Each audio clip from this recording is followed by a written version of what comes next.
Omagyan Timirandasya Yanangana Shalakaya Chaksavinita Sri Chaitanya Prabhu Vishnu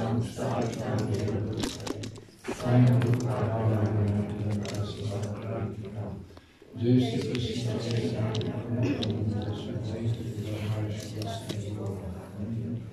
Hare Krishna, Hare Krishna, Krishna Krishna, Hare Hare, Hare Rama, Rama Hare. Vanchakalpa to the Krishna.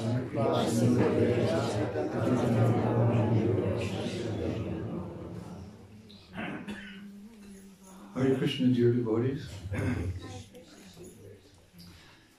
Today is the most auspicious celebration of the appearance day of Vrindavaneshwari Srimati Radharani. Srila Bhaktivinoda Thakur has written that holy days like Ekadasi and Janmashtami, and obviously Radhastami, are the mothers of devotion for devotees who properly respect them. And how to properly respect such a day? Nothing could be better than all of us here today from La France to Le Monde, the whole world. We have devotees from many countries celebrating at the lotus feet of Shri Shri Radha Govinda Madhava. This is a special occasion for all of us to churn the nectar of devotion by discussing the glories of Srimati Radharani. Often when people see a picture or a painting of Radha, they ask, who's the girl with Krishna? And our answer is that she's Krishna's eternal consort, who has the most purest and deepest love for Krishna, and therefore she's famous as the topmost devotee of Krishna. That's made very clear by Srila Rupa Goswami in his Upandesamrita, which Srila Prabhupada very kindly translated during his lifetime as Nectar of Instruction, verse 10. And I was reading recently that in Great Britain, in the UK, some years back, they were looking into our movement to see if it was something actually authentic. And they had a whole study, the government did a study on our movement, and to understand the movement, they studied Srila Prabhupada's books. One time Prabhupada said, you want to know me? He said, read my books. So the texts are there, but Srila Prabhupada's illuminating purports are there. And, well, they realized we were authentic, we were authorized, Bhagavad Gita as it is, etc. But they said in their review, they felt that this Nectar of Instruction was the book that most explained who we are. If you want to know what is the Hare Krishna movement, they say you read this Nectar of Instruction. I thought that was very interesting. I don't know how popular it is amongst devotees. We do study Prabhupada's books, but the British government said, you want to know what is Hare Krishna? Read Rupa Goswami's Upandesamrita, translated and commented on by Srila Prabhupada. So verse 10, we get a very deep understanding of who is Srimati Radharani. Rupa Goswami writes, clearly the Jnanis are dearer to the Lord than Karmis. And dearer still are those who place devotion above the goal of liberation. But better yet are those who have achieved prema. And best amongst them are the lotus-eyed cowherd girls of Braj. Dear to Krishna than all of them is Srimati Radharani, and her sacred pond, Sri Radhakund, is just as dear to the Lord. So what pious person will not take shelter there? So in that particular scripture, translated by Prabhupada, obviously for various reasons, there's basic instructions how to become Krishna conscious, but there's also the Panam Gatim. We know who we are, and we know where we're going. That's the essence, actually, of Upadeshamrita. You could give many lectures on that scripture, but for today, we're blessed to hear, again, how Radharani is the topmost devotee. Therefore, as Krishna says, one who says he's my devotee is not my devotee, but one who says he's the devotee of my devotee, he's my devotee. This is how we understand Krishna consciousness. So therefore, she's the best of all devotees. Therefore, she's in charge of bhakti, she's in charge of devotional service. So we approach her very humbly and beg at her lotus feet for service to Krishna. And how do we do that? Hare Krishna, Hare Krishna, Krishna Krishna, Hare Hare, Hare Rama, Hare Rama, Rama Rama, Hare Hare. We say Hare Krishna, Hare Krishna. Hare, Prabhupada described as the vocative of Hara, and Hara refers to the supreme pleasure potency of the Lord, Ladini Shakti. Actually, Radharani is an expansion of Krishna's Ladini Shakti, his pleasure potency. So therefore she's present in the vocative Hare. Hare. That's Radha. So when we're chanting, we should think like that. And therefore the translation is such. Prabhupada said, my dear Lord, my dear energy to the Lord, Ladini Shakti, the pleasure potency, the two of you, please pick me up from this world of death, birth and death, and fix me as an atom at the lotus feet in the spiritual world. It's for this reason, taking shelter of Radharani, so that we can be engaged in Krishna's service, because she knows that loving devotion is the best, that Srila Prabhupada's father, Guru Mohan Dey, would always ask any visiting sadhu to their home to bless our Prabhupada to become a devotee of Radharani. That is the avenue for getting the seva of Krishna, because she'll recommend us. Srila Prabhupada mentioned in a room conversation, August 21st, 1976, famous, many devotees have this on the tip of their tongue. My father was a great devotee, a pure Vaishnava. When any saintly person would come, he would simply say, give blessings to my son that he may become Radharani's servant. So therefore we can understand there's no more glorious position to be in as a servant than to become Radharani's servant. Actually, another great devotee, during the time of Chaitanya Mahaprabhu, whom Prabhupada would often quote verses from him, Srila Prabodhananda Saraswati, he puts it very wonderfully, Radharani's position in the eyes of the bhaktas. In his Vrindavan Mahima Marita, Shataka 2, Shataka means like a chapter, Shataka 2, verse 34. It's long, but every word, every syllable is Amrita. Glorious are those persons who desire to climb out of the well of material existence and attain liberation. All glories to them. Even more glorious are those who have dedicated themselves to the service of the Lord. Higher than those who want mukti, are those who serve the Lord.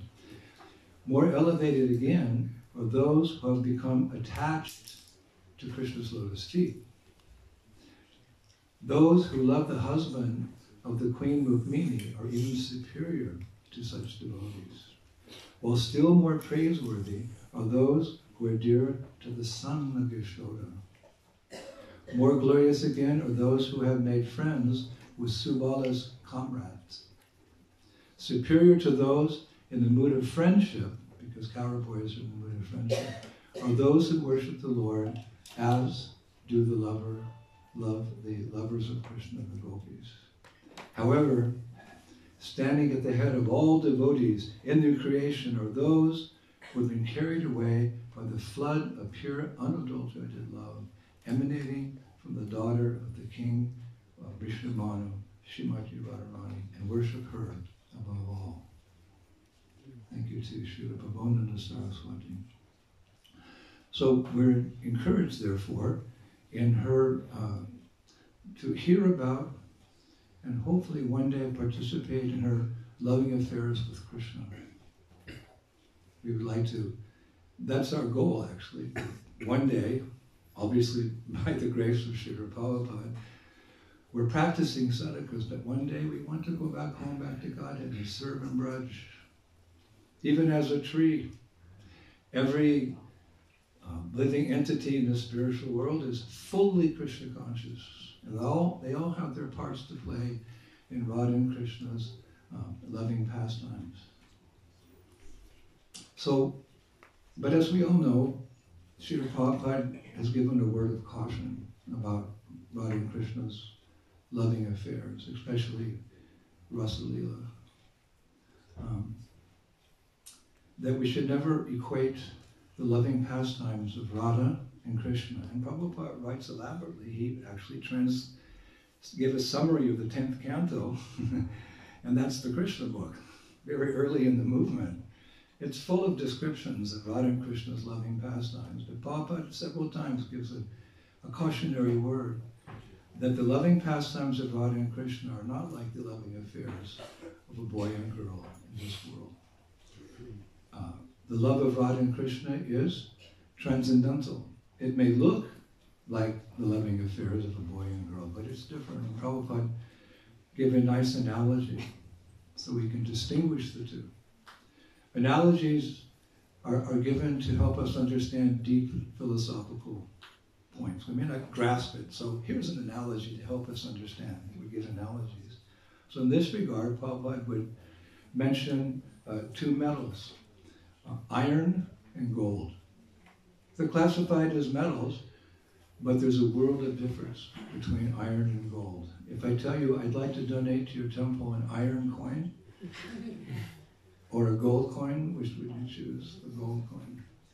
So there's a world of difference, therefore, between the love of Radha and Krishna and the love of boys and girls in this world. Actually, Rupa Goswami, he takes off on that. He says in his Padyavali, as young boys are attracted to young girls, and young girls are attracted to young boys, so, my Lord, in a transcendental way, let me become attached to you in transcendental love. Another analogy there. Analogies are very important. So we have to be very careful. We're cautionary. Actually, it's described before entering into the 10th canto of Srimad Bhagavatam, where we hear some very intimate pastimes of Radha and Krishna. One should first understand God is very great and I am very small. He is the master and I am the servant. And how to develop that mentality? You read the first 9 cantos. Slow but steady wins the race. It's not how you start, it's how you finish. But it's also how you start, how you go on, and how you finish. We read very carefully the first 9 cantos, and then we enter into the 10th canto, but very cautiously, by holding on to the lotus feet of Srila Prabhupada's purports, then we can understand.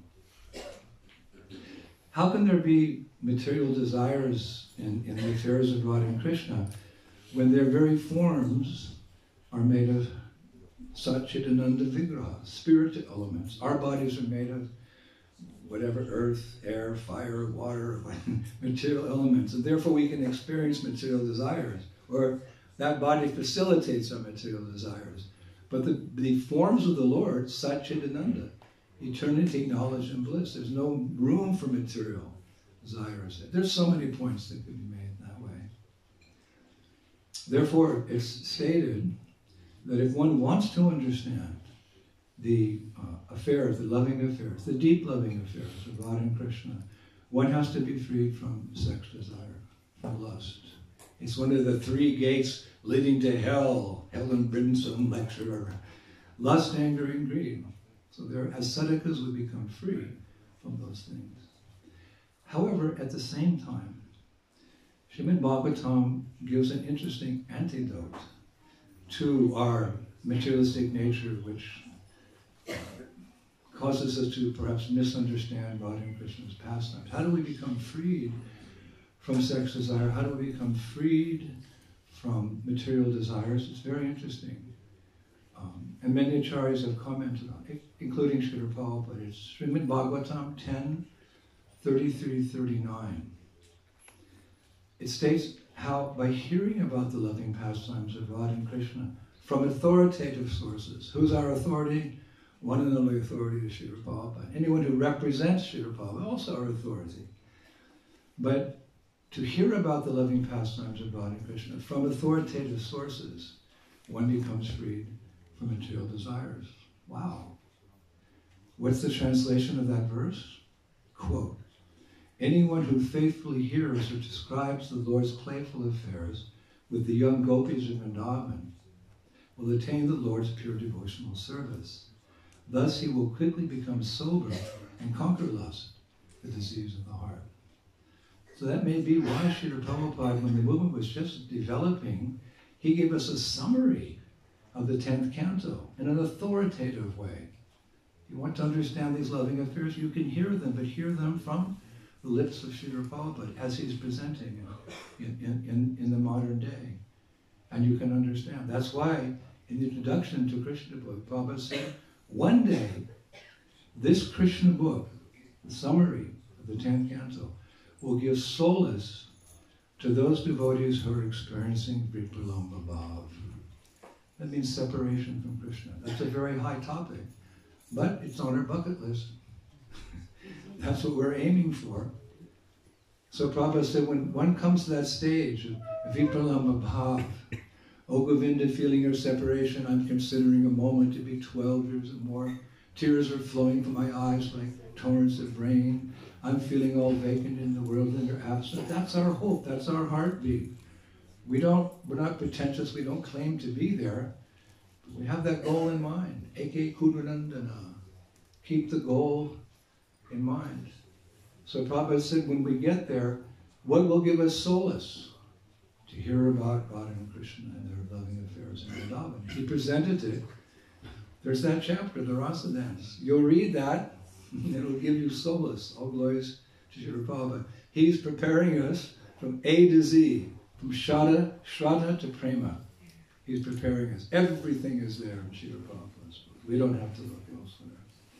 And Prabhupada comments on this fact that you can become freed from lust by hearing Radha and Krishna's Rasa Leela? How is that possible? By hearing about that Rasa Leela from him. Therefore, in his introduction, he writes as follows. Therefore, when those who are after sex life in this material world hear about Krishna's pastimes with the gopis, they will relish transcendental pleasure. Although it appears to be materialistic, the advantage will be that they will gradually be elevated to the spiritual platform. In the Bhagavatam, it is stated that if one hears the pastimes of Krishna with the gopis from authorities with submission, he will be promoted to the platform of transcendental living service to the Lord, and the nasty material desires of lust within his heart will be completely vanquished. In other words, such hearing will counteract material sex life. So we're not forbidden to hear these pastimes, but from the lips of a pure devotee. Actually, anything that comes from the lips of a pure devotee, which means comes from the heart, is purifying. Prabhupada said that in relationship to chanting Hare Krishna. He said the chanting of Hare Krishna, when heard from the lips of a pure devotee, has a special effect. We're all benefited hearing the mantra, but you hear it from the lips of a pure devotee, has a special effect. Therefore, in my travels, I'm always encouraging devotees to play Srila Prabhupada's bhajans. Bandeham Sri Guru Sri Yuta Patamalam. There's so many bhajans. Actually, here in France, I remember in Paris, we asked Prabhupada, can we record some more bhajans? So he got the harmonium, immediately started singing bhajan by Narottam Das Thakur. We have our favorite kirtaneers, who are chanting so wonderfully. And you hear those bhajans. I get in cars, people drive me to the temple, and there's Badahari and Sri Pala and Govinda Maharaj. And I say, can you put Prabhupada on? What? Not that they're being disrespectful, but it should become a habit, a tradition. I remember in the early days when I joined, the speakers throughout the Detroit Temple and throughout the London Temple, Paris Temple, were always playing those bhajans of Prabhupada, because even now, hearing them, even though Prabhupada's not here, it's present in the sound of his voice and his instructions. So it's a nice thing to do, I think, if you can remember when you go home, put on a Prabhupada bhajan, then you'll get a quantum leap in your spiritual progress. So this is a point we keep stressing, but one more verse from Chaitanya Charitamrita. Adilya 5:45-47. One hears or describes with great faith the pastimes of Lord Krishna, such as his rasa dance with the gopis. What happens? The disease of lust and desires in his heart and the agitation caused by the three modes of material nature are immediately nullified, and he becomes sober and silent. Wow. We like to think, you're sober and silent. That's also Krishna. But if you've got time, chant Hare Krishna. So you're sober and silent. Hare Krishna, Hare Krishna, Krishna Krishna, Hare Hare. You can also chant like that. Hare Rama, Hare Rama. We can have wild kirtans, but you can be like Haridas Thakur. He chanted 300,000 names a day. 1,000 names in his mind, and 1,000 days softly, and 100,000 names in his mind, 100,000 softly, and 100,000 names at the top of his voice. Now, I'm not going to do that here. But that was for the benefit of any living entity who may have heard his pure sound vibration of chanting Hare Krishna. We take as much pleasure sharing the holy names as we do chanting the holy names. Sharing the holy names is Sankirtan. Like Jesus said, it's better to give than it is to receive. So we've got lots of opportunities to relish the chanting. We can chant softly to ourselves, Hare Krishna, relish. We can have congregational chanting like we did this morning with the devotees. And we can go to Tour and Chaturu and Legepari, and we can chant. There's 3 different ways. You've got lots of choices, a lot of variety of Krishna consciousness. But chant. Chant, chant.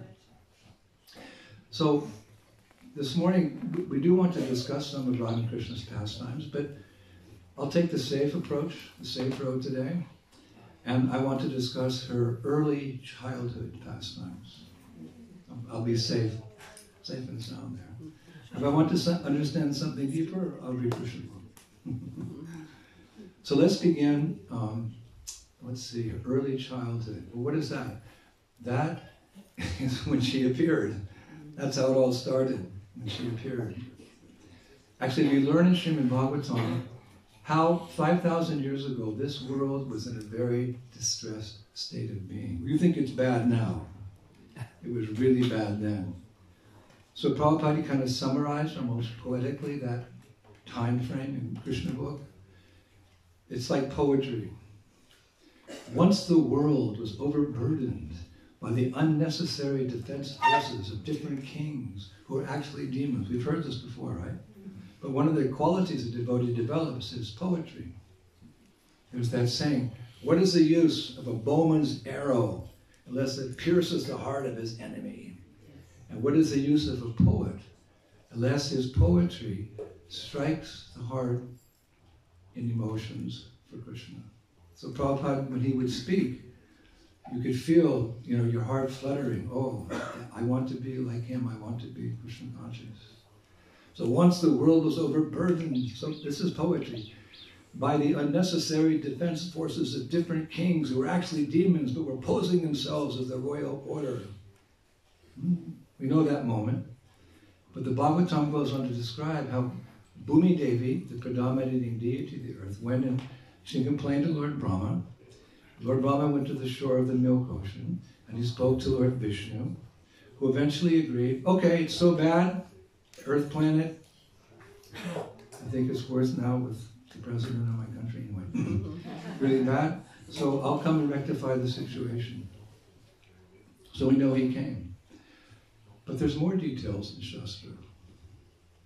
For example, in Garga Samhita, more details are given about the appearance of Krishna in this world. Now, of course, some scholars, they advocate that Garga Samhita is not a bona fide scripture.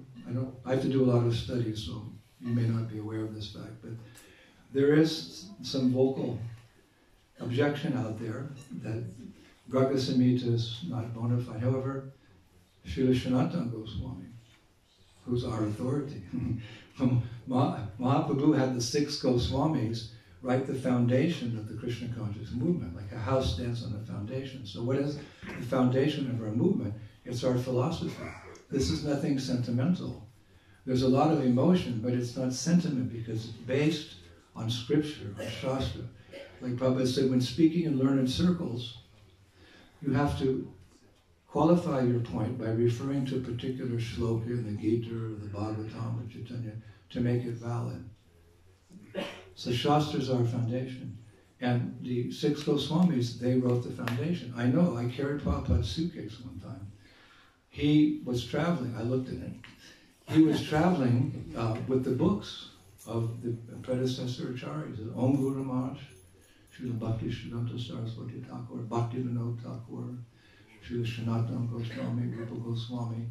What Prabhupada said was based on what he read, the authoritative knowledge that's come down through the cyclic succession. So Sanatana Goswami, in his commentary on his own book, Brihat Bhagavatamritam, which is published by the Bhaktivedanta Book Trust in 1/1/2123, he writes, the confidential science of pure devotional service is taught explicitly only in a few Vedic scriptures, little known to the public, but now known.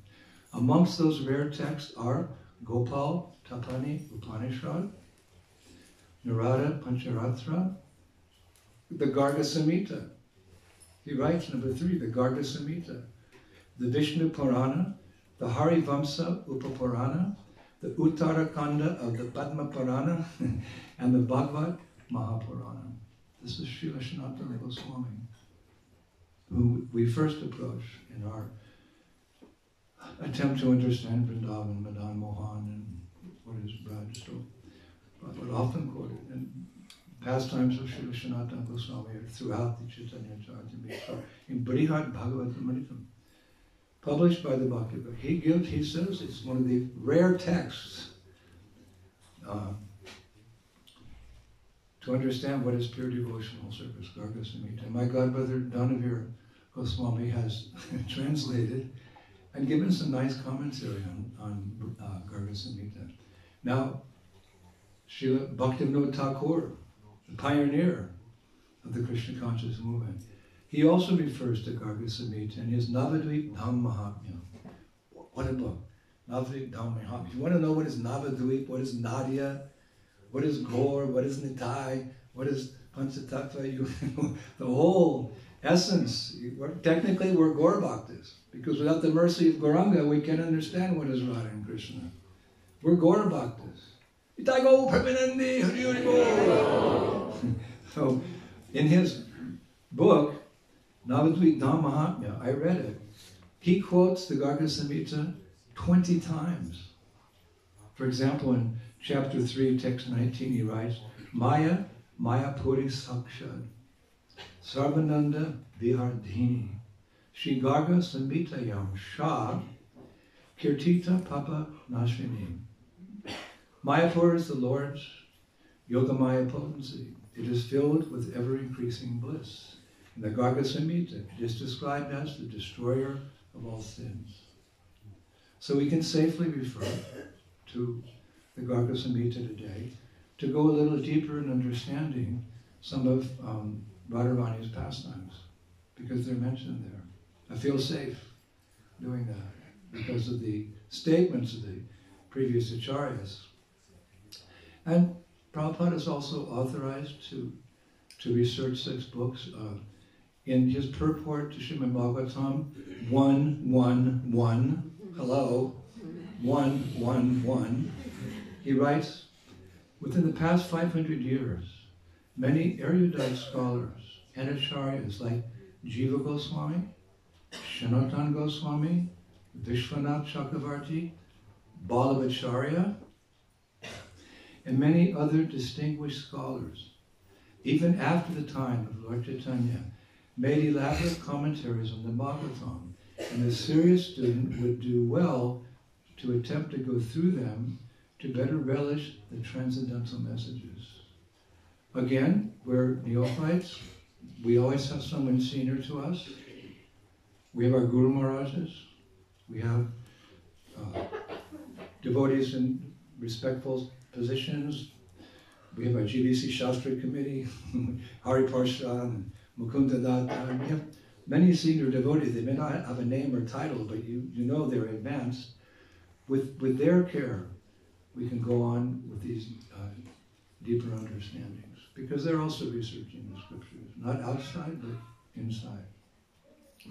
So, having established that, Garga Samhita says that as Krishna was preparing to descend to the earth, he went to Srimati Radharani and requested her to join him in his earthly pastimes. How could it be otherwise? Radharani is described as Anapayini. She's never separated from Krishna. Even in tears she's separated. She's the perfect example of always remember Krishna, never forget him. So she's always with Krishna. She's his Ladini Shakti, his pleasure potency. She's always with him. So Krishna said, can you come? So Garga Samhita, it's so sweet. Madhur, Madhur, Madhur Bhaje in Bengali. When the kirtan's sweet, when the holy names manifest things, being chanted purely, Madhur, Madhur, Madhur Bhaje. So Radharani thought for a moment, and she agreed on the following conditions. Okay, I'll come, but there's some conditions, Krishna. Radha doesn't do what Krishna says. Krishna does what Radha says. Because she has that Mahabhav. She controls Krishna by her love.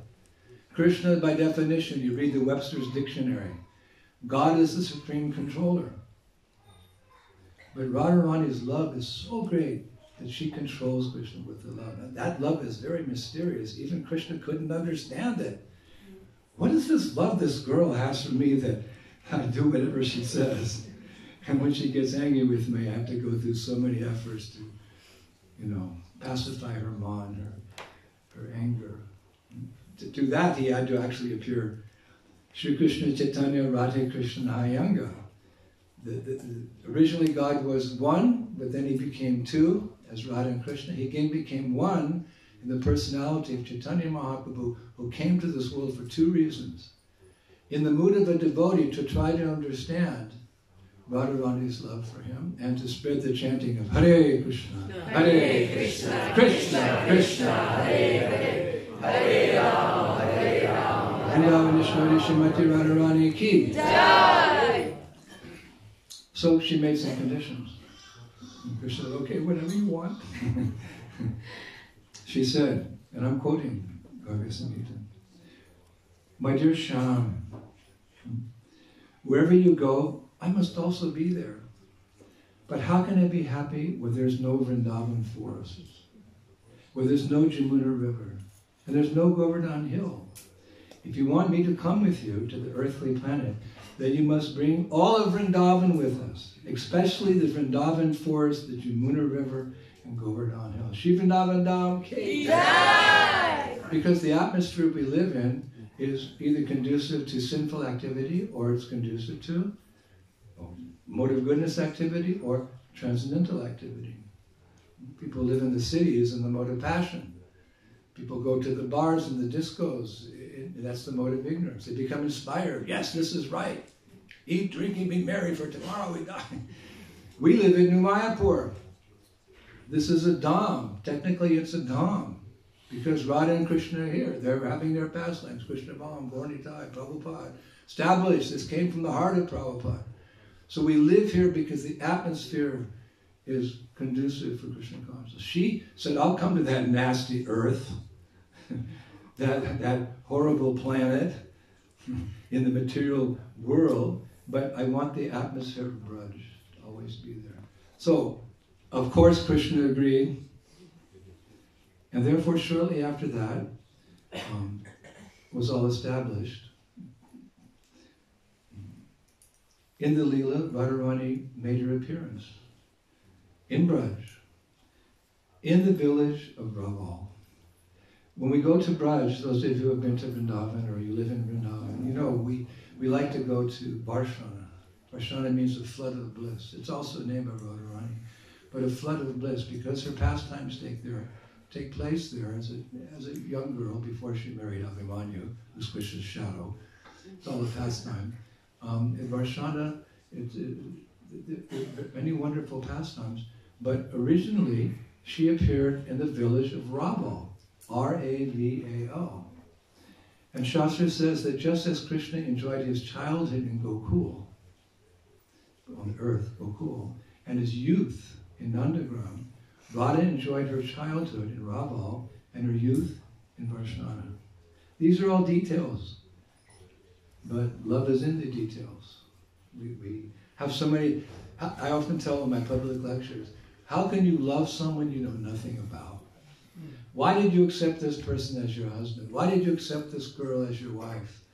Because the way they dress, the way they talk, the way they walk, their interest in this or that, or music or that. The details, you took them as a spouse. So if we want to reawaken our love for Krishna, want to reconnect with Krishna, we have to know something about him. And that's the beauty of Krishna consciousness. This is the gift we're giving the world. Who is the Supreme Personality of Godhead? He's a cowherd boy. Excuse me? He's blue. He has a peacock feather. He plays a flute. Yes? How is that possible? Well, you're thinking he's an old man withering with old age and arthritis and gray hair. How could that be? You throw in some philosophy. If he's the supreme controller, then how is he controlled by the modes of nature in the material world? We're forced to take birth, forced to get disease, forced to grow, forced to die. But God doesn't undergo that. He's the controller. He never comes under the influence of nature. So therefore, he's the original person, but he remains ever youthful as a little boy. That convinced me to become a devotee. Well, that's cool. And like, what does he do? You can play with him. You can wrestle with him. So like that, that's our philosophy. So everything about our movements attractive. So here we learn that Radharani was born in Raval, but she moved eventually to Varshana. And Srila Raghunath Das Goswami gives a very beautiful description of Raval in his writings. Oh, I'd like to hear where Radha took birth. You look at the altar, your mind's meant to be filled with the characteristics of Sri Radha, and her love and her compassion and her life. We don't just look at the carving. We look at the person. A devotee who's advanced doesn't just come in front of the deity to just look for a little while and go. They want to stand before the deity and absorb themselves in smarana, remembering. By reading Krishna book and different books, we read how Radha and Krishna had their pastimes. You're supposed to remember that, how they dressed, what they did, etc. You can stand a long time in front of the deities because darshan doesn't just mean you're looking at Krishna. My dear Lord, you're not a statue. You're directly the son of Maharaja Nanda. Chaitanya Charitamrita, little Brahmin boy. You're not a statue. You're directly the son of Maharaja Nanda. So darshan doesn't just mean you're looking at Krishna. Krishna's also looking at you. You just stand like Krishna, come on. Clean my heart by your glance. As Shiva in a Radha Kripa Kataka. He's praying just for the glance of Radha. Because the glance is so purifying. It's very purifying. I remember when we were with Srila Prabhupada, many Prabhupada disciples will confirm that when Prabhupada looked at you, it was like he was looking in your heart. He knew, he could see who you really are. A little embarrassing sometimes, but always in an encouraging way. So the glance of a pure devotee, the glance of the deity. So Mommy, I don't want to go now. Krishna's looking at my heart. Clean my heart. Because somewhere in my heart there's that golden seed of prema, love for you. Please help me, Krishna. Please purify my heart. So like that, so we love to hear the details. So when we stand in front of Gauranitai, Krishna Balaram, Giriraj Govardhan, Narasimha, we can remember their pastime. And just that remembrance, even at our stage of Krishna consciousness, it's very purifying. So here's some details about where Radharani appeared. This is her I don't say birthday, it's not. This is her appearance day. So it's significant that on this day we mention, by the grace of Raghunath Das Goswami, one of our great acharyas. What was that village like? So he refers to it as Mukhya Ravali. That's how it's the same place, but he used, different towns sometimes have different names, addressed in different ways. So he calls Raval Mukhya Ravali, which means the chief of all the towns in Braj. Jai Sri Radhe. You know, he's very advanced devotee. So he think, oh, Radha appeared there, therefore that town is the chief of all the towns in Vrindavan. Krishna Goswami. So in his Brajavilashtava, he writes, in the city of Mukhya Ravali, the precious jewel known as Srimati Radharani took birth in the mind of Kirtita Devi's womb, which is glorified by jubilant demigods, sages, and human beings.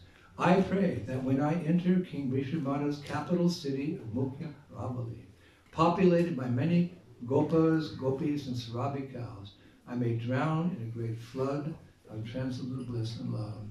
This is what happens when you visit Vrindavan. Prabhupada invites us to all come to Vrindavan. In one purport in the 10th canto, not long before Prabhupada departed this world, he addressed all the members of the society to come and visit or live in Braj. We can live in Braj. He invites even non-devotees to come because the Dham is so potent. So here he said, by going to that village, he's hoping to drown in a great flood of transcendental bliss and love. Now, there are 3 other different versions how Radharani made her appearance. This is her appearance day, so we're discussing. What? 3 different, the acharyas say this is because Radha and Krishna appear on the earth in different millenniums. And therefore there's sometimes slightly different variations of their pastimes. So there's different versions about her appearance. Just like there's different versions about Krishna's appearance, Janmashtami. We have the version in Srimad Bhagavatam, which is of course our ultimate authority. But Jiva Goswami gives a slightly different version in his writings, and we also accept that. This is our transcendental movement. So, just like it's described in Nrsimha Purana, I read the Nrsimha Purana. In some millenniums, Lord Nrsimhadev appears from a pillar, right? I read in another millennium, he appeared from a flower. There's a big fight going on. There's a vase of flowers there, and Nrsimhadev comes out of the flower. Nrsimha Purana. Prabhupada has quoted Nrsimha Purana several times. There's a verse in the Nrsimha Purana that when the residents of hell heard the holy names of Krishna being chanted, they ascended to Swargalok. The verse from the Nrsimha Purana. Anyway, another verse in another time, he simply walks into town. He doesn't come out of the pillar. He walks into town. So there's 3 versions of Radha's appearance as well. And this is described again in Garga Samhita. So we can quote with some authority. 1, she made her divine appearance from the ground. Okay. 2, she made her appearance on the top of a lotus flower. 3, in the womb of her mother, Kirtita Sundari. As far as the ground version, right? The ground version, she appeared from the ground. I was listening to a lecture of Srila Prabhupada in Montreal, get this, last week, August 30th, 1968, where Prabhupada described how King Vrishabhana, her father, was once plowing his fields with a golden plow. This is from Prabhupada's lotus lips. This is way back in 1968. He's talking and he said, yes, King Vrishabhana, probably in those days they didn't know who King Vrishabhana was, but Prabhupada's speaking as a Brajvasi, obviously. He was plowing his fields with a golden plow, and he found baby Radha in the earth. Like sometimes you plow and things come up, potatoes, roots. he's plowing. This is all Leela, arranged by Mother Purnamasi. Radha came. And he picked her up and he brought her to his palace in Raval. And he gave her to his wife, Kirtita Sundari. And I was thinking how similar that is to a pastime where the father of Sita Devi, Janaka Maharaj, he was plowing the field. I don't remember it being a golden plow anyway. And Sita appeared. That's Ramayana. Interesting, isn't it? This is all nectar. Nectar. The nectar. The second version is from oral tradition. Now, we have to be a little careful when we hear oral tradition. Like in Vrindavan, you hear so many stories. That Radharani makes her appearance from a lotus flower. In this version, her father, King Vrishabhanu, is bathing in the river Jamuna, and he suddenly looks up and he sees 1,000-petaled lotus flower floating down the river towards him. Now, we've seen lotus flowers, not in France. Maybe, I don't know what it is. In India, I've seen all about that. This big. I didn't see 1,000-petaled lotus. But it's all true. It's all true. It's reality. The absolute truth. 1,000-petaled lotus flower is coming down the river towards him. And in the center of that lotus flower sits a very effulgent baby girl. And as the lotus flower passed by, King Vrishabhanu lifted the smiling baby out of the lotus and embraced her. And when he did, he felt waves of transcendental ecstasy throughout his body. Like if you grab an electric wire. Yes, I went to see the cows. Don't touch the wire. Did you touch the wire? So he touched the baby girl and he felt transcendental emotions. Now the third version is described in Radhastami. It's that Radharani appeared in the womb of her mother, Kirtita Sundari, without having been impregnated by her husband. And it's described how, as clouds floated very peacefully in the sky, Radharani, in that version, made her appearance at noon on the 8th day of the bright fortnight of the moon in the month of Bhadra. We are in the month of Bhadra. August, September. We should know these things. This is our tradition. We should know our tradition. We have to study to know our tradition. The richness is in our tradition. We're changing the face of the earth. We're giving her children new birth. What are we giving? The art of living, a way of life. We have a very rich tradition, so we should know all these things. This is the month of Bhadra. You meet somebody, how are you doing? Oh, in the month of Bhadra, I'm doing fine. We should talk like this. Now, there's not a lot of information about Radharani's childhood, like there is about Krishna's childhood. She's Veda Gupta. Veda Gupta means Radharani is such a mysterious, such a deep personality. Again, we must approach with caution. We're allowed to chant her name, but Veda Gupta means she's hidden in the Vedas. There's not a lot of information about her until the appearance of Madhavendra Puri, and then the transcendental treasure chest of Krishna consciousness. The glories of Radha and Krishna were given by Chaitanya Mahaprabhu. He introduced Braj Bhakti to them. Namo Mahabharanaya Krishna Prem Padayate Krishnaya Krishna Chaitanya Namni Guru. This is Rupa Goswami's impression upon first seeing Chaitanya Mahaprabhu at Ramkeli.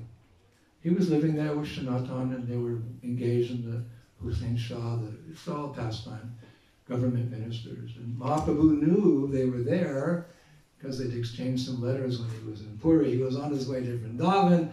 He took a detour to go north to Ramkeli, see how merciful he is. And when Mahaprabhu came into the village, 7 feet tall, his arms extended down to his knees, Tapta Kanchana Gaurange Radhe Vrindavanishwari, in the mood of Radha. He came, so he's golden like Radha. When he turned the corner to come into the village, Rupa Goswami went, whoa! Namo Mahabharanaya Krishna Prem Padayate Krishnaya Krishna Chaitanya Namne Go. You're the most merciful incarnation. Because you've come into this dark iron age of Kali. Generally, you're Tri Yuga avatar. You only come in the Satya. Satya Tritanapuri. You don't come in Kali's. Nobody will listen to you. Everyone goes to hell. Kali comes in, chop, chop, chop, Kalki. But you've come. And you've come with the highest message of love of God. Vrindavan. You're giving it to the most fallen people.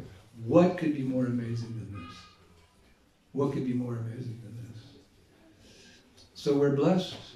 We're blessed to be part of that tradition of Chaitanya Mahaprabhu, giving this Braj Bhakti to the world. But we have to do it in a conscientious way. So there's not a lot of information about Radharani's childhood because she's Vedagupta. She's hidden in the Vedas. Before the time of Madhavendra Puri, before Mahaprabhu, no one knew Radharani. Even Shukadev Goswami, he's speaking Srimad Bhagavatam, he's speaking 10th canto. He didn't mention her. He mentioned her indirectly, Aradhana, that gopi who gives the most pleasure to Krishna. Why? Well, there's one reason he didn't mention Radharani, because that's his Ishtadev. Shukadev Goswami. Shukadev Goswami. His Ishtadev is Srimati Radharani. And it said that if he started revealing her glories then, he would just go into ecstasy and start crying and shaking and trembling. He couldn't finish his dissertation. The Grantaraj, Srimad Bhagavatam, 10 cantos. All very mysterious. So they don't know so much about it until the time of Mahaprabhu. So we don't know so much even about her childhood. Most of Radharani's pastimes are actually oral tradition. If you walk around Vrindavan, my grandpa told me this, my great-grandpa said that. But generally, oral is accepted if it's not contrary to tattva. You know, some people may speculate, but if we hear from people like Vishwanath Chakravarti Thakur, Baladev Bijabhushana, their knowledge is more relevant than the Vedas, because they're pure devotees. And Brajbasi, some of these oral traditions have been passed down. It's also referred to as traditional wisdom. And traditional wisdom is taken as a type of evidence. Really? Yep. Shruti pratyaksham aitritam anu manam chatushtayam praman es bhana vashtanad vikalpatsa virajate. From the four types of evidence, Vedic knowledge, direct experience, traditional wisdom, and logical induction, one can understand the temporary, insubstantial situation of the material world and thus become detached from the duality of this world. Chaitanya Charitamrita. So, if it comes from an authority, like Prabhupada, he sometimes quoted oral tradition. You know, the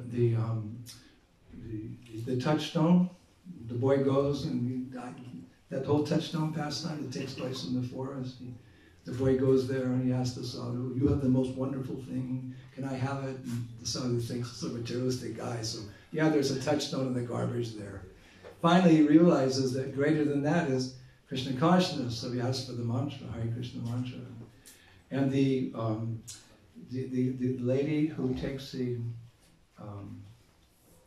liquid beauty, that's oral tradition. Sometimes I still use that story of liquid beauty. You know, do you even remember that story? Liquid beauty, Prabhupada would call it. That's oral tradition. It's there, but best to hear it from Srila Prabhupada. So there's oral tradition about some of the earlier pastimes of Radha. It falls under the category of traditional wisdom. Now, anyway, there's a beautiful Leela in Garga Samhita, again, as to how Radha and Krishna first met.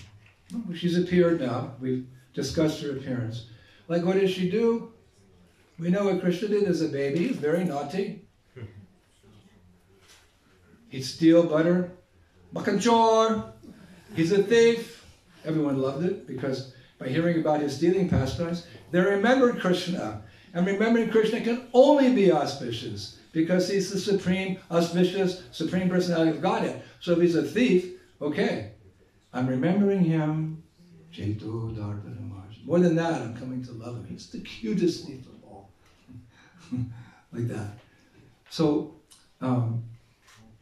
Radharani we know about her appearance. So what did she do? We don't hear of her mucking chore and so forth, and killing demons like Aghasura. And so. Let's discuss then how Radha and Krishna first met. Would you like to hear that? Yes. It's not getting too late. No. Okay. So how Radha and Krishna first met. Again, Garga Samhita. It begins with Narad Muni, who not long after Krishna appeared, came to Gokul to have darshan of baby Krishna. He heard Krishna appear. Actually, many demigods came, not visible, but they were there to see their Lord when he has interesting pastimes in the material world. So Narada Muni, he came to see Krishna. While he was there gazing at baby Krishna, in his heart, it's described in Garga Samhita, he felt some type of message that the Lord's Ladini Shakti, again, the Lord's pleasure potency, manifested as the personality of Radharani, because the Lord wants to enjoy, and enjoyment means 2 or 3 or 4 or 5. You try to enjoy alone, it's really boring. I want to go see my friends. I want to call it I want to see my dad. Enjoyment means many. So Krishna was originally one. He expanded as Radha for his pleasure potency. She's the pleasure potency of the Lord. So while Narada is very mystical, but this is a day we can go a little deeper. Shri Radhe. So he's there in front of Krishna, and he gets this message in his heart that the Lord's Ladini Shakti, Shri Radha, has taken birth as well. So he starts going village to village around Braj Mandal. Braj Mandal is, we talk about Vrindavan, but Vrindavan extends many koshas, many miles. It's very big. There's 60 billion holy places in Braj. We have a lot of research to do, a lot of Friday lectures to go. But he was going around inquiring about the appearance of Radha. Finally he came to what? Raval. All arranged by Purnamasi. And he met King Vrishabhanu. He said, "Hey, King, how are you doing today?"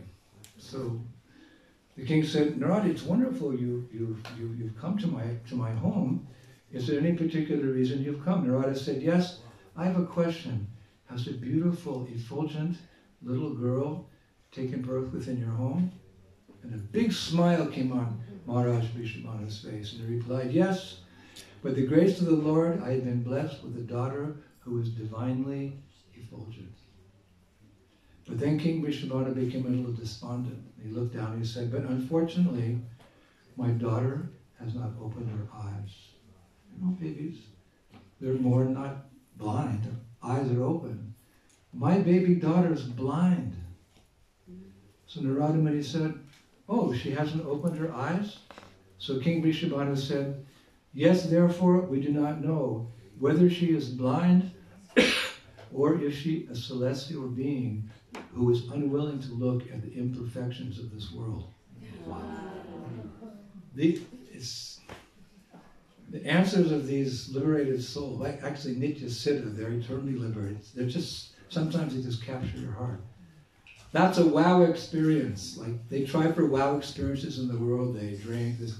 Here's a wow experience. Yes, therefore we do not know whether she is blind or if she is a celestial being who is unwilling to look at the imperfections of this world. Even in Svargalok, they're much more Krishna conscious. They don't want to go on the internet and search the internet and watch the movies. And, they don't want to see the imperfections of the... When the demigods come, they don't even touch this nasty earth. The demigods are always walking, they're floating. Their feet are 3 feet above the earth. If you ever... That person wasn't saying, is it demigod? They don't want to get contaminated by coming in touch with this earth planet and all that it is. Neither should we. Like Jesus said, we should be in this world, but not of this world. How do you do that?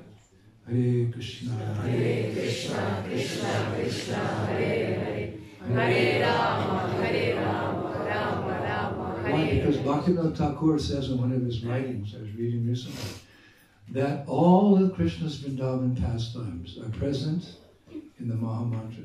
not only the pastimes, but the moods, the rasas, that all present, and the sound of the Maha Mantra. That made me want to chant more. That was a wow moment for me. So we want to be aloof. Jesus said, in this world, like a lotus flower, the stem of the lotus flower goes in the muck, the silt, the mud at the bottom of the lake, and the stem comes up, and then there's the leaves, but above it all is the flower. You look at a lotus flower. It's in the lake, but not in the lake. In this world, but not of this world. How do we do it? Even as neophyte devotees, we can be aloof by being detached from sense gratification in its most strongest forms, meat eating, illicit sex, gambling, intoxication. But more so by chanting Hare Krishna. Hare Krishna, Krishna Krishna, Hare Hare, Hare Rama, Hare Rama, Rama Rama, Hare. Yes, therefore we do not know whether she is blind or she's a celestial being who doesn't want to look at the imperfection. And so I don't want to look either. But I have to look. I'll look through the eyes of Guru and Shastra. So Narada said, well, can I see her? Because he knew. So King Vrishabhanu sent for his servants, and they brought little baby Radha before Narada Muni.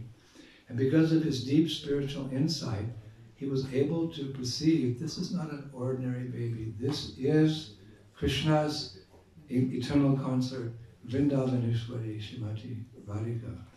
And only out of great difficulty, upon seeing her, was he able to restrain his ecstatic emotions. So Narada said to King Vrishabhanu, my dear king, Providence has surely blessed you. Quickly bring me the items that we can perform a purificatory ceremony. I will perform such a ceremony to ensure that in time, this child blesses the world with the glance of her dove-like eyes. Heart-melting. Her dove-like eyes. Even the birds are confirming. So King Vrishabhanu was in ecstasy. So while Vrishabhanu was getting the puja paraphernalia ready, Narada Muni knelt down and revealed his heart to Sri Radha with a beautiful prayer. It's one of my all-time favorites. I'm not a shlokawala like Vaisheshika Prabhu. Have you heard Vaisheshika Prabhu? You just ask for any verse from Bhagavad Gita. Fantastic preacher. I take the dust of his skin on my head. But I have a few favorites. And this verse is Garga Samhita 1.8.12. This is the prayer that he said to Radha. And we're not capable at our stage of composing, we can compose our heartfelt feelings, but to become really poetic and something that Krishna really likes, we can quote other devotees, advanced devotees, and pray in the same way that they pray before the deities. This is more sophisticated way. We can call out, my friend. Prabhupada said, what's the meaning of this Maha Mantra? One time he said, it means my friend, my friend, my friend. But sometimes the prayers encapsulate what's really deep within our hearts. So here's the heart of Narada Muni. I wander over this earth, meditating on her, who is a moon shining in the rasa dance arena, who is a host of bright lamps in Vrishabhanu's palace, and who is the central jewel in the necklace of Goloka. Some of you are fainting. I wander over this earth, because this is traveling sannyasi, so I want to be like Narada Muni, hope against hope. I wander over this earth, meditating on her, who is a moon shining in the rasa dance arena, and who is a host of bright lamps in Vrishabhanu's palace, and who is the central jewel in the necklace of Goloka. Vrindavaneshwari Shrimati Radharani Ki. And as he said this prayer, this little baby girl started wiggling her hands, like kids do. But knowing that her devotee Narada was actually eager to behold her original form, Radharani then appeared before him as a fresh youth, a girl around 7 or 8 years old. And on either side of Radharani was Lalita and Vishaka. So at this point, you can just imagine Radhamuni becoming speechless and gazing upon this divine form of Radharani. Then suddenly, from round the corner came King Vrishabhana with all the puja paraphernalia. So immediately Radharani became a baby again, and hiding his ecstasies, Radhamuni, with great difficulty, did the ritual so that she would gain her sight back again. Now, because of that special darshan with Radharani, Radhamuni was left with a very deep and intense desire for her association, or more so, you could say her seva. This is why we meditate her and pray to her. We want to serve her. We are servants. So he went to a place in Vrindavan, Govardhan Hill. We go there on our Govardhan Parikrama. And he did austerities, Radhamuni, for a very long time. And he was eventually able to enter into Krishna's pastimes in the form of a gopi. It's a whole class, but you have to come on Kartik Parikrama with us. He became known as Naradi Gopi. I was shocked when I first read that. It's everywhere in Goswami literature. Naradi Gopi. Some say he simultaneously continues his travels throughout the universe. Others say that he left that service as Naradi Gopi just to continue preaching Krishna consciousness throughout the 14 worlds. He goes back and gives reports. Yes, this ISKCON movement's doing great. This is Bhadra Purnima. This is that month in the Bhadra when the moon is shining, that the ISKCON devotees are going all over the world doing how many sets? Rasika? 68,000. 68,000 sets. 5,000. Huh? Yes, there's a Sankirtan devotee, he knows, servant of Narada Muni. So that he goes and gives reports, so Lord knows what you're doing. Now Radharani didn't open her eyes immediately after the purificatory ceremony, but King Vrishabhanu had great faith that whatever that sage would say would come to be true. Just like we have that faith in Prabhupada. One time I asked Tamal Krishna Goswami, what is the ideal qualification of a disciple? What should we look for when someone approaches us for initiation? What is there a distinguishing quality we should look? An immediate reply. He said, Guru Nishta. Yashta Devi Para Bhaktir Yatta Devi Tata Guru. One who has full faith in the spiritual master in the Vedas, the full purport of Vedic knowledge is revealed. So this Guru Nishta is it's essential for advancing in Krishna consciousness. So King Vrishabhanu, he had that faith that whatever the sage, because he's taken the sage that's like Shri Guru, it would come true.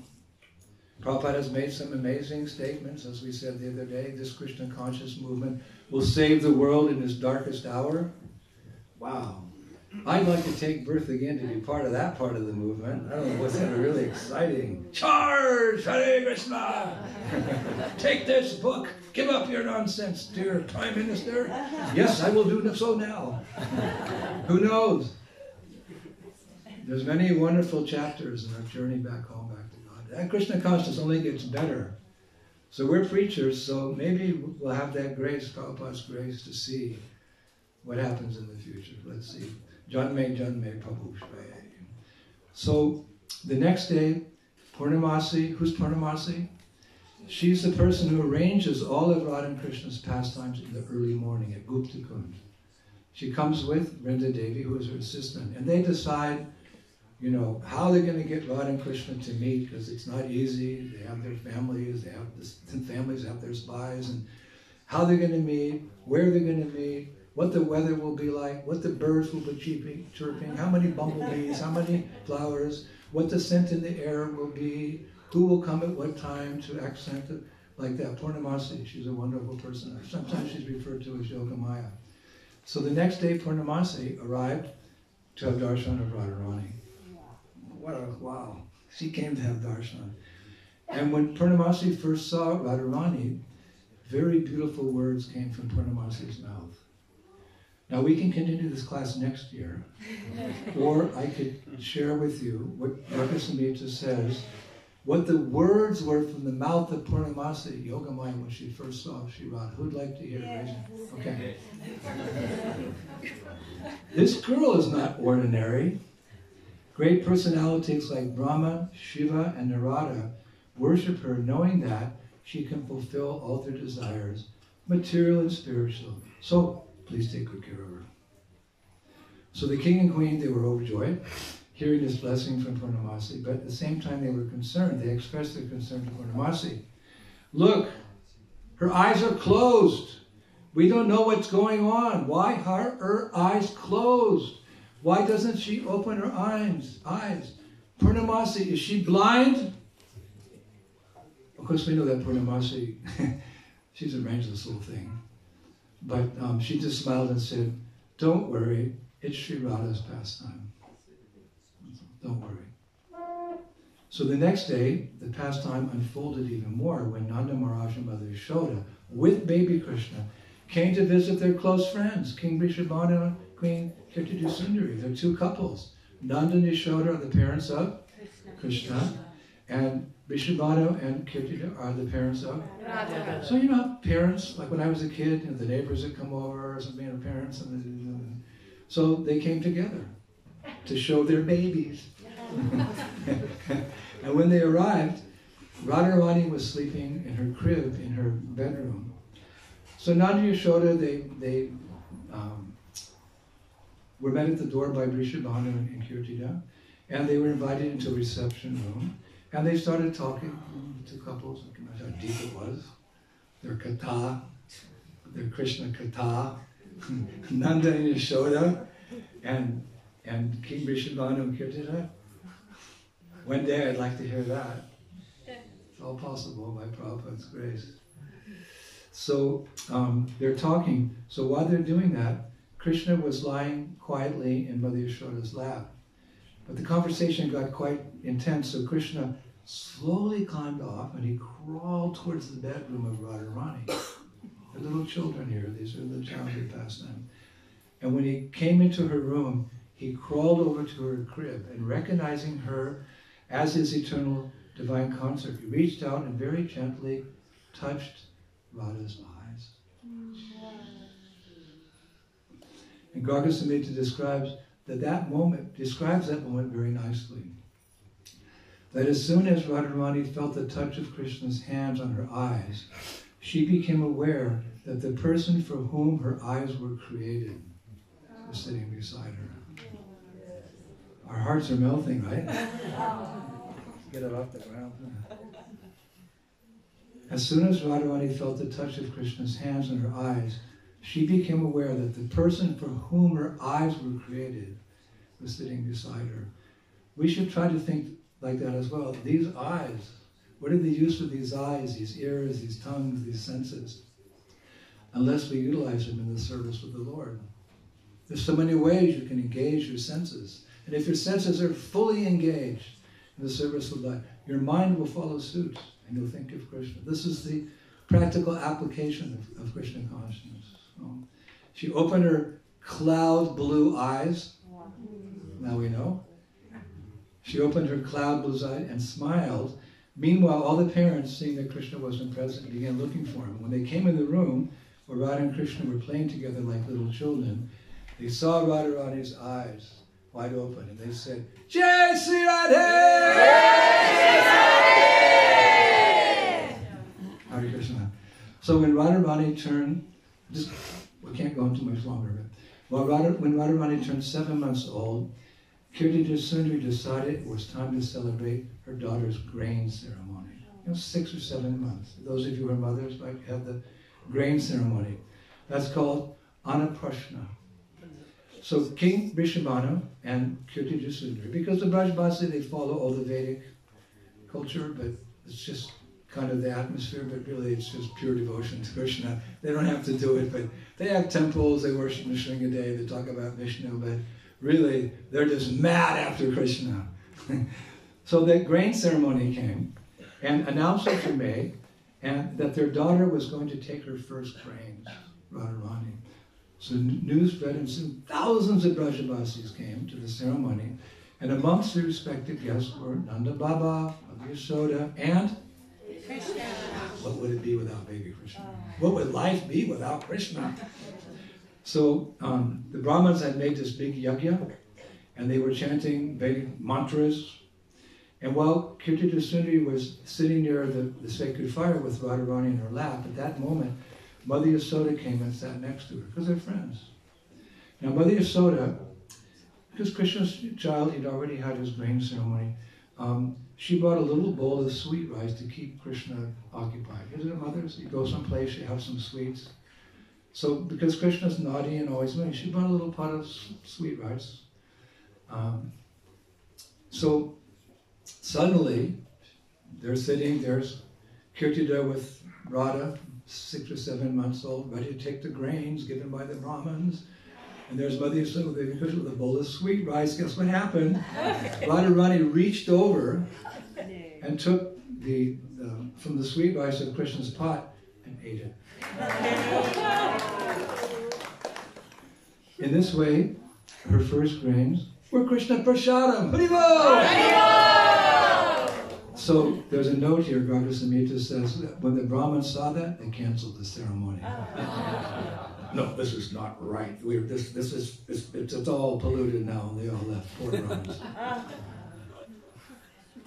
And because Radharani's first grains were Krishna's remnants, the Acharyas comment that this spontaneous event strengthened the two mothers, Yasoda and Kirti Sundari's conviction that divine providence has chosen their children for each other. True, but not as married as Parakya Bhav, unwedded. That's deeper, but that's another lecture. I'm not so qualified.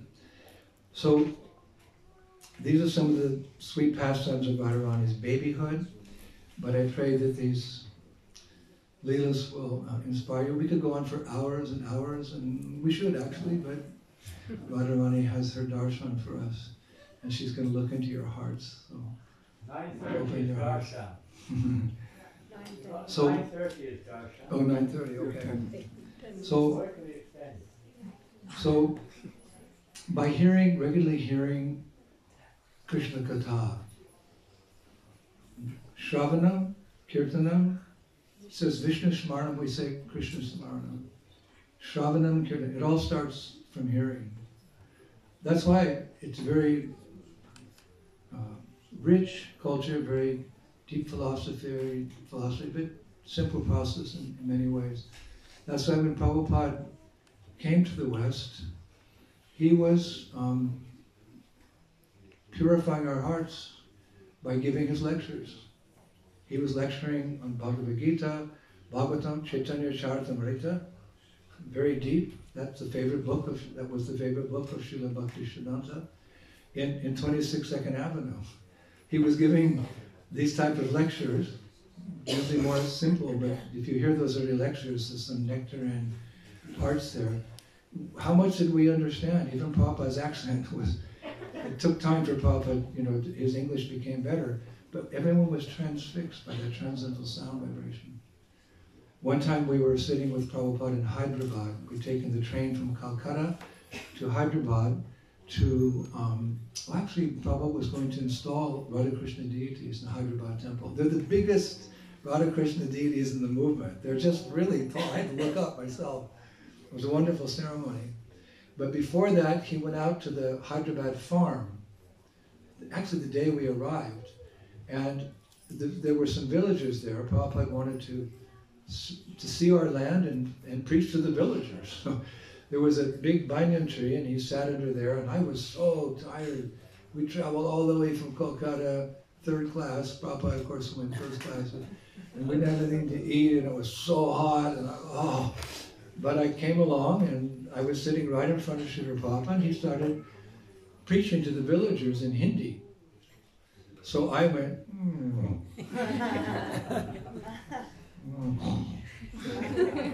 And then suddenly I heard this voice, Indradyumna, why are you sleeping when I am speaking of Krishna?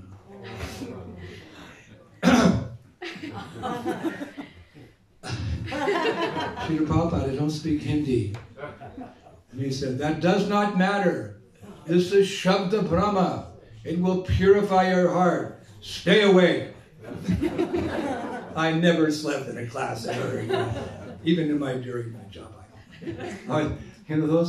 Those instructions go straight, they become etched in stone.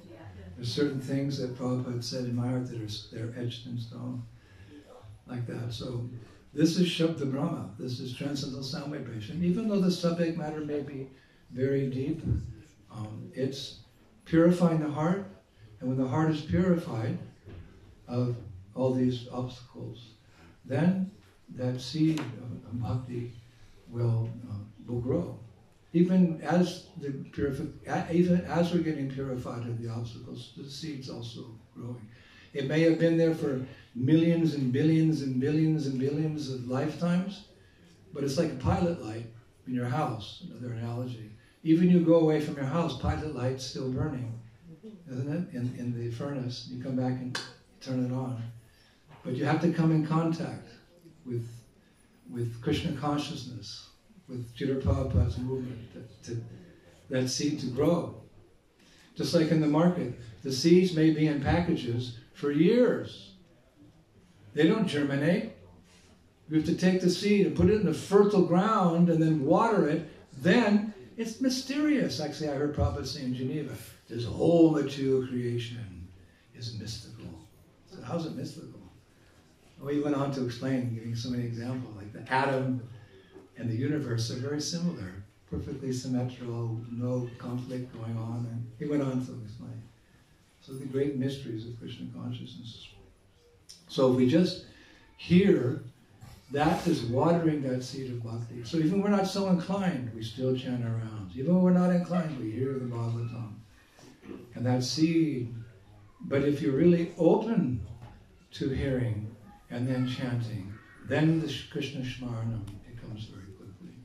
To always remember Krishna and never forget him. So this is a very potent day, as we said in the beginning, quoting our beloved Srila Bhaktivinoda Thakur, the pioneer of this Krishna, who went to so much trouble to revigorate, reestablish Krishna consciousness. The vision is spreading all over the world. He told us, he's speaking to us, holy days like Ekadasi and Janmashtami are the mothers of devotion for devotees with proper respect. So I hope that this lecture from an aspiring devotee, trying to present with humility, I hope this has purified all our hearts, because speaker and listeners, they all become purified, and given us a little taste of what Braj Bhakti is, what is service to Radharani. Who will recommend us to Krishna? One time Prabhupada said, Radharani is the compassionate teacher of Krishna. Krishna is hard like a thunderbolt and soft like a rose. So Radharani is like the rose. That when she sees a girl come to the LA temple, he was saying, on Vatsika Avenue, just steps in the door and starts thinking, this is Hare Krishna, I like this food, I like this thing. Then Radharani, Prabhupada said, Radharani says to Krishna, there's a young girl there, you please accept her as your servant. So as Krishna Bhaktas, we want to take her shelter today, so that one day she'll introduce us to Krishna. Actually, the philosophy becomes even deeper, because many devotees, they want to be her servants. This competition in the spiritual, I won't go into it, but we can finish a little bit in that light by hearing from Srila Bhavana Saraswati. He talks about Radhastami.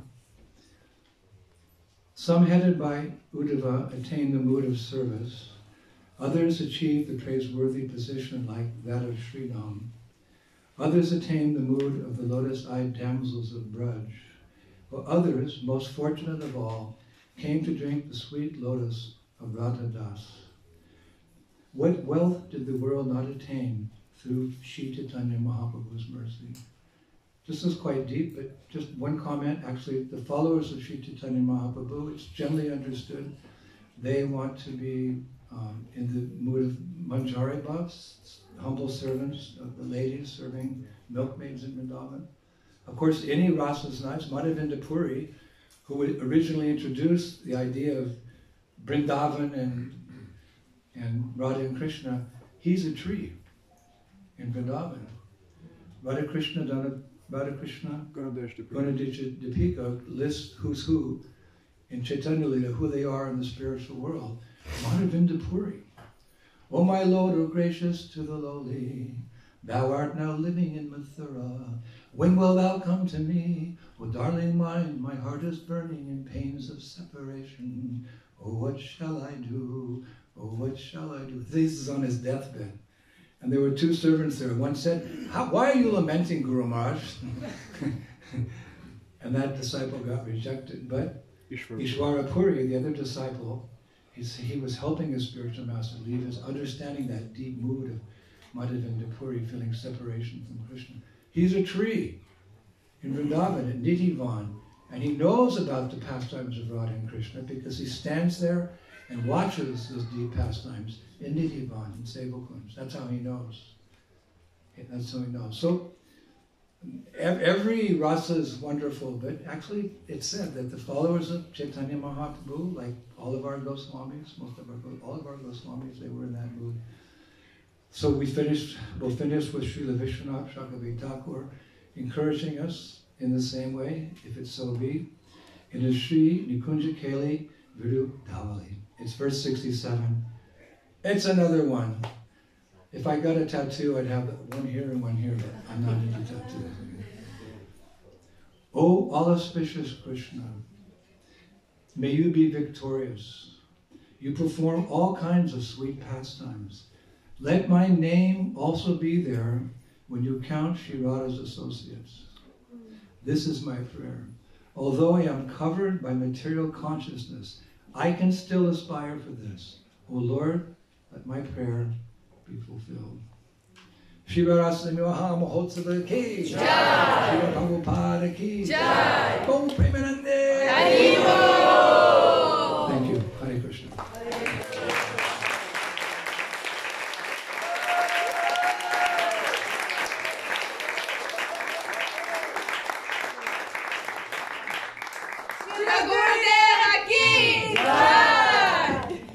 Before we leave New Mayapur, I would like to say about Indradyumna Swami. How he was in Paris on the year 73, more than 50 years. And this is because Indradyumna and Yogeshwara and Yotyamari and so many were inspired to go to Prabhupada. And it's incredible how his life was successful. And I am quite confident that Prabhupada is much happy with Indradyumna.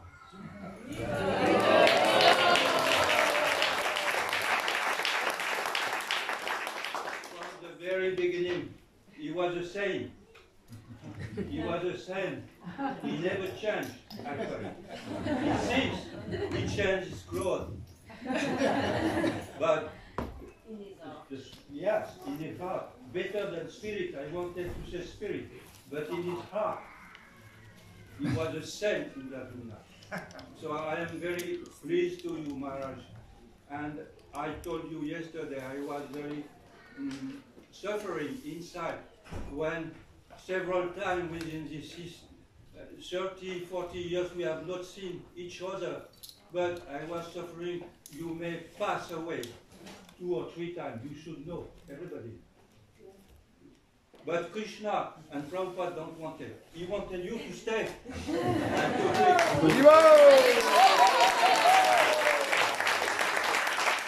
I will try to live up to your words, but much more advanced than myself and someone who had much more association with Srila Prabhupada, we should honor Mother Malati.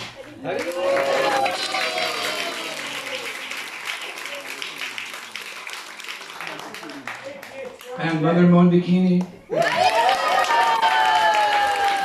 These God sisters are light years ahead of me, and I'm a sannyasi, I take the dust of their feet upon my head. Often Mother Malti's classes come up on Facebook or on Dandavats. I listen to them all. I love her lectures. And yesterday was her material birthday. She turned 80. She turned 80, but she's an eternal spirit soul. Prabhupada's just waiting for her. Surely this is her last life very soon. Oh, hopefully she'll live to be 108. She'll be back home in the spiritual world, and we all get there to welcome us. The same with Mother Mondakini. Hare Krishna.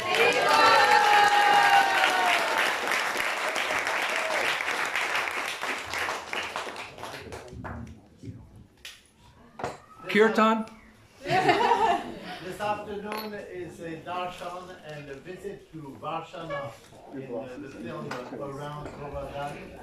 It ends with a snippet with a drone going up the hill where the palace of Radhastami is.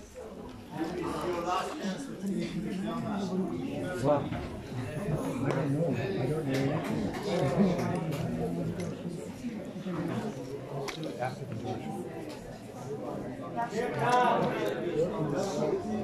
the Rishi. Yeah.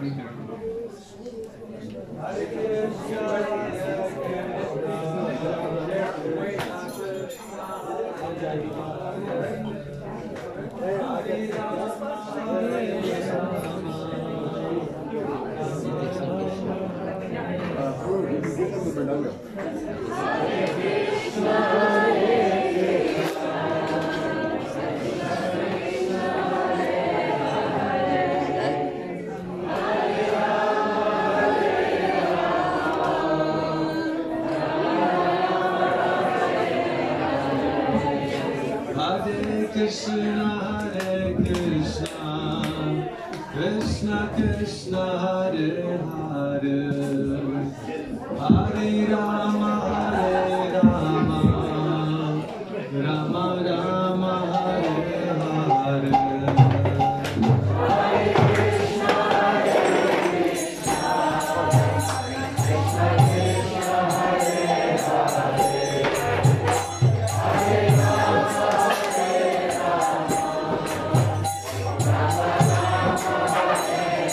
Hare Krishna, Krishna Krishna, Hare Hare, Hare Rama, Rama Rama, Hare Hare.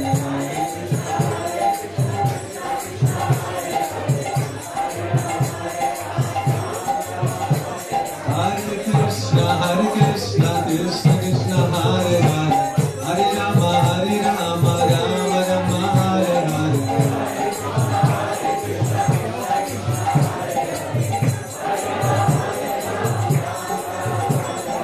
Radha Govinda Madhava, Radha Govinda Madhava, Radha.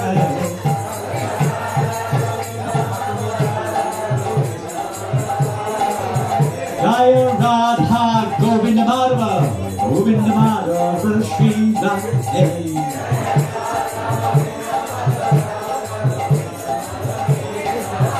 Jaya Radha Govinda Madhava, Radha Govinda Madhava, Shri Radhe.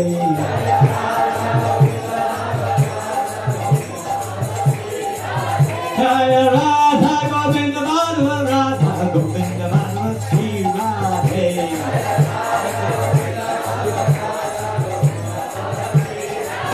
Jaya Radhe, Jaya Radhe, Jaya Radhe, Jaya Radhe.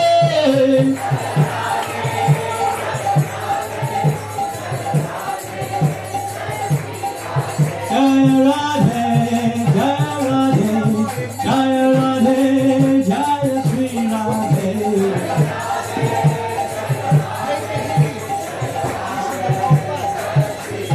Jaya Shri Radhe, Jaya Shri Radhe. Jaya Radha Govinda Madhava, Radha Govinda Madhava, Shri Radhe.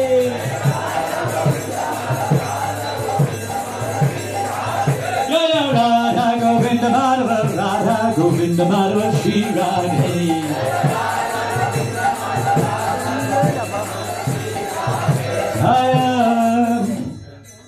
How long before the curtains open? They said 2 minutes. It's only been 4. Oh, we're going to find out quick. We could be here all morning. We don't mind. It's good to know. My mom's coming now. Tu sais, si c'est... Jaya Radha Govinda Madhava Radha Govinda Radhe Radhe.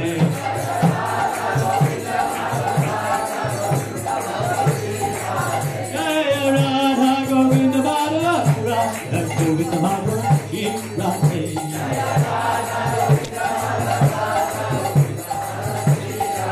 Jaya Krishna Balaram, Krishna Balaram, Krishna Balaram, Jaya Krishna Balaram.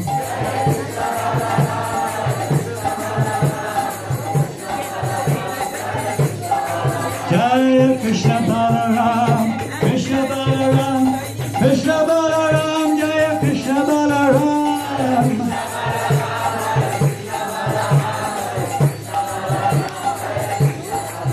Jaya Gauranitai, Gauranitai, Gauranitai, Jaya Gauranitai.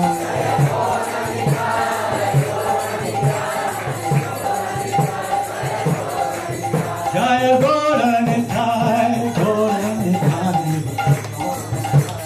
Gauranitai.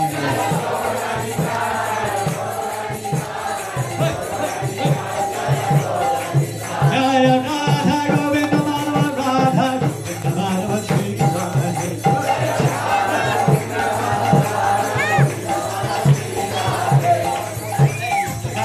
Non, non. Jaya Radhe. Jaya Radhe.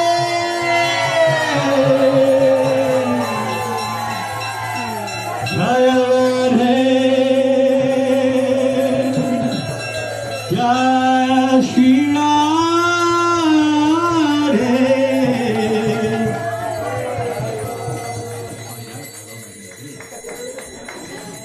Come on. Solo. Don't forget Radharani. Come on, chant. Radhe. Jaya Radhe. Jaya.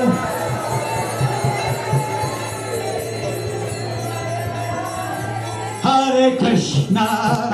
Hare Krishna. Hare Krishna Krishna. Hare Hare. Hare Rama. Hare Rama. Rama Rama. Hare Hare. She will appear. Krishna. Hare Krishna. Krishna Krishna. Hare Hare. Hare Rama.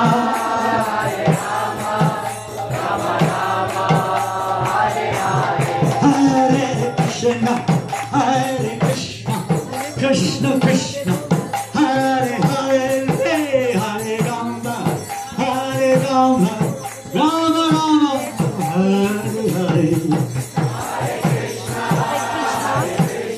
C'est la caméra de nous qui reste allumée.